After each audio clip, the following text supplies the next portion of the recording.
好漂亮啊！见过各位真人，天歌解仙的女儿，此便是青帝后裔。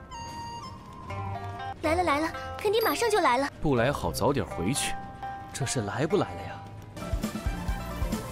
有请新弟子永孝仙门不坠魔的木子勋，在此立。不可辱没，你二人从今后下县令赐云，你今日入我门下，这是在直接内定继承，今生只收。我相信长，这仍对我寄予厚望。Halo guys, welcome back to KD Universe. Kali ini kita bakal melanjutkan si Tonghua baru Legend of Lotus Fairy Sword atau Qinglian Jian Xianchuan. Nah, di part 11 kali ini guys, kita bakal melihat yang namanya proses peresmian penerimaan Changqing dan juga Zhisun menjadi muridnya Sekte Kunlun. Namun di dalam proses peresmian itu, ada terjadi suatu masalah yang cukup serius. Masalah apakah itu?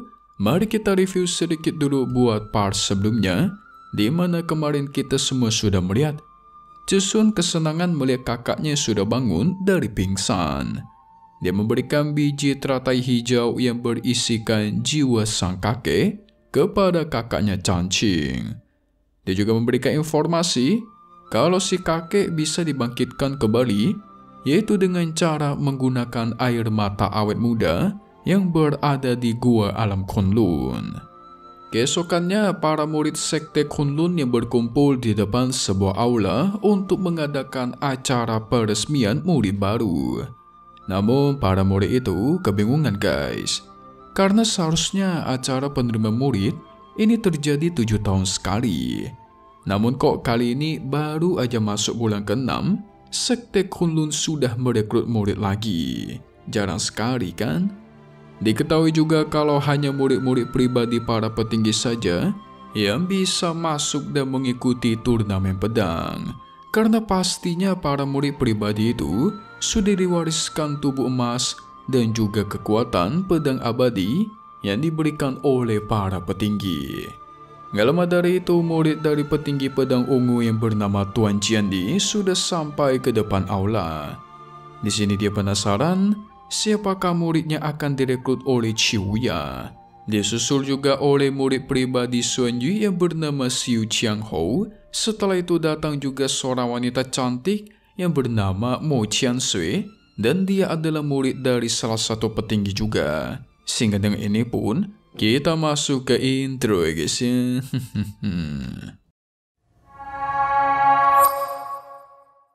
Setelah itu, karena semua orang sudah berkumpul, mereka tinggal menunggu Changqing dan juga Zhisun yang akan segera datang. Gak lama dari itu, ada seseorang yang muncul menggunakan pedang terbang, yang ternyata itu adalah Zhisun guys. Dia langsung berlutut memberikan hormat kepada para petinggi Sekte Kunlun. Qinghou terlihat langsung tertarik kepada Zhisun karena dia adalah keturunan Kaisar Hijau. Namun para petinggi bingung guys, soalnya Changqing seharusnya kan udah sampai ya. Kok sampai sekarang nggak kunjung muncul itu orang? Kemana nih MC kita nih? Di sisi lain ternyata alasan kenapa Changqing belum kunjung datang itu karena dia masih belum bangun dan malah sibuk mengigau guys. 好漂亮啊！见过各位真人，天歌解仙的女儿，木子便是青帝后裔。 Dia mengigau sedang mengambil banyak sekali esensi spiritual di dalam mimpinya. Gak lama dari itu, ada seorang wanita yang datang untuk memanggilnya. Namun apa yang terjadi? Changqing yang sedang asik mengigau dengan tidak sengaja menyentuh tubuh wanita itu guys. Tentu wanita itu emosi dong menampar si Changqing. MC satu ini kocak juga nih. Setelah itu Changqing terbangun, dia langsung bergegas pergi ke pertemuan karena sudah telat. Namun sang wanita memberikan informasi kalau Changqing pergi ke arah yang salah dan memberikannya arahan yang benar. Tentu Changqing berterima kasih dong. Namun dia juga penasaran, siapa sebenarnya identitas asli dari wanita misterius ini. ternyata wanita itu bernama Ye Qingyun, dan dia merupakan salah satu murid senior di sekte Kunlun ini, guys. Segera Chanqing pun berpamitan untuk segera pergi, karena dia sudah terlambat, ya kan? Di sisi lain, para tetua lain sudah mulai bosan dan menduga Chanqing gak bakal muncul. Zhesun tentu turun tangan berusaha menenangkan para tetua dan meyakinkan kalau kakaknya pasti datang sebentar lagi. Dan benar saja, nggak lama dari itu mereka pun melihat ada seseorang yang muncul ke aula pertemuan. Yang tidak lain itu adalah Chanqing. Dia bergegas menuju ke aula dengan pedang terbang. Nggak lupa dia juga langsung memberikan hormat dan memperkenalkan dirinya kepada semua orang yang ada di sana. 来了来了，肯定马上就来了。不来好早点回去，这是来不来了呀？ Tentu Zhesun penasaran dong, kok kakaknya ini datangnya telat banget ke pertemuan yang begitu penting, ya kan? Dia pun beralasan, dirinya sudah berlatih sampai larut malam, jadi wajar agak sedikit telat. Tianting Chen mendengar itu segera menyuruh mereka berdua untuk naik dan masuk ke dalam candi, memulai acara penerima murid. Di sini Qing Hou penasaran dengan mereka berdua yang dikatakan sebagai keturunan peri pedang. Qianyi juga sedikit penasaran nih dengan mereka berdua yang ternyata adalah saudara kakak beradik.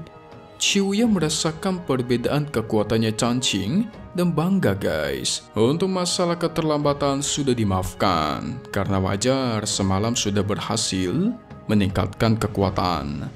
Setelah itu mereka segera masuk ke dalam candi untuk melaksanakan proses penerimaan murid baru. Tanpa basa-basi, Chanqing dan Zhesun mengucapkan sumpah kalau sekarang mereka berdua akan setia mengabdi kepada sekte Kunlun. Setelah itu, Tianting Chen memberikan informasi kalau mulai sekarang mereka berdua akhirnya resmi menjadi murid dari sekte Kunlun. Dia memberikan nasihat untuk terus meningkatkan kekuatan supaya tidak membuat malu sekte mereka. Terlebih lagi, dia memberikan sebuah hadiah Xuanqin Soft Jet Armor atau Armor Giok kepada mereka berdua, yang dimana membuat Qing Hou dan Qianyi yang berada di sana terkejut menduga si Chen ini terlalu baik buat murid baru. 有请新弟子 永孝仙门，不坠魔。木子勋在此立。 不可辱没，你二人从今后。 Setelah itu Qiuya mengatakan kalau mulai sekarang Chanqing itu berada di bawah pengawasannya. Dia memberikan sebuah hadiah Ethereal Order kepada Chanqing sebagai tanda menjadi muridnya dan juga sebagai bentuk kepercayaan dirinya kepada Chanqing. Alhasil membuat para petinggi di sana terkejut bukan main dong. Soalnya murid itu langsung angkat bicara, guys. Dia tidak terima karena seharusnya yang bisa menerima item seperti itu cuma pewaris kekuatan para petinggi. Tentu para petinggi yang lain juga nggak terima, guys. Karena kalau dilihat dari basis kultivasinya Chanqing yang masih sangat rendah, itu sangat tidak cocok untuk menerima gelar sebagai pewaris. Sampai-sampai para petinggi di sana menduga Qiuya itu bermain-main, bercanda-canda di pertemuan begitu penting. Apalagi ini menyangkut masa depan sekte Kunlun, ya kan? Mereka semua sekarang memojokkan Qiuya karena seharusnya banyak murid yang berada di sekte Kunlun itu lebih layak dan lebih cocok dalam menerima posisi pewaris, nggak kayak si Chanqing. Si Qianyi juga bingung kan, dia di sana tuh berpikir, emang ada apa sebenarnya? Kok para tetua itu memperebutkan atau meributkan sebuah tanda kayu doang? Dia nggak tahu, guys, itu apaan.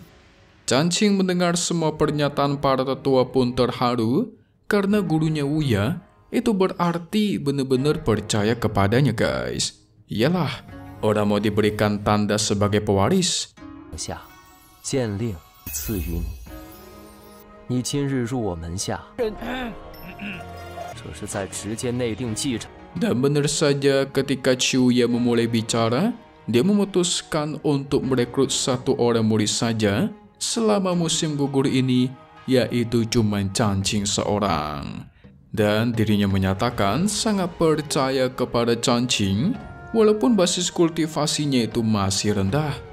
Namun dia yakin Chanqing memiliki potensi yang besar, sehingga dia menduga di masa depan Chanqing pasti akan menjadi sangat kuat, nggak perlu diperhitungkan lagi. Chanqing menjadi semakin senang akan pujian sang guru, walaupun dia bisa meningkatkan kekuatan dengan cepat karena jurang kekacauan miliknya.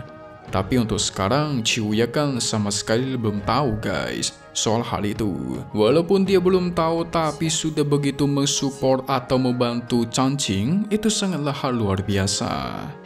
Xuan Yi masih nggak percaya dan menganggap ini semua cuma omong kosong. Wadidaw. 今生之术，我相信他仍对我寄予厚望。 Ini semakin ribut nih. Apakah Chanqing benar-benar bisa menjadi pewaris kekuatan Chiuya? Kalau itu terjadi, Chanqing bakal mendapatkan kekuatan baru. Combo teknik pedang es milik Chiuya dengan teknik pedang lotus miliknya si Chanqing itu bakal mantap tuh. Namun gimanakah cara Wuya meyakinkan para tetua nanti? Soalnya mereka sama sekali nggak ada setuju. So langsung saja kita masuk ke bagian spoiler nih. Buat part 12 mendatang yang bakal rilis lagi di hari Kamis. Jadi guys, Qinghou itu nggak terima dengan keputusan Chiuya. Dia menganggap kalau Chanqing tidak pantas mendapatkan hak pewaris itu karena secara kekuatan terlalu lemah. Dia juga mengatakan kalau orang yang pantas mendapatkan hak pewaris itu adalah dirinya. Namun apa yang terjadi? Wuya kesal guys. Dia mengeluarkan sedikit kekuatannya untuk membungkam mulutnya Qinghou. Dia sama sekali tidak terima muridnya dihina-hina seperti itu. Diejek dan diremehkan. Alhasil Qinghou pun terkejut dan ketar-ketir. Kena batu ya kan? Namun kemungkinan nantinya Qinghou bakal iri hati dengan Chanqing. Pasti bakal balas dendam tuh. So selesai dulu untuk part 11 Legend of Lotus Fairy Sword atau Qinglian Jian Xianchuan. Seru juga kan buat Tonghua satu ini? Ada lagi nanti dan pastinya hanya di sini. KD Universe. Thank you buat kalian semua yang nonton dan selalu support channel Mimin. Semoga kalian semua sehat selalu. Mimin mau pamit undur diri dulu. Kita bakal ketemu lagi di video-video selanjutnya. Oke kalau gitu, see you guys.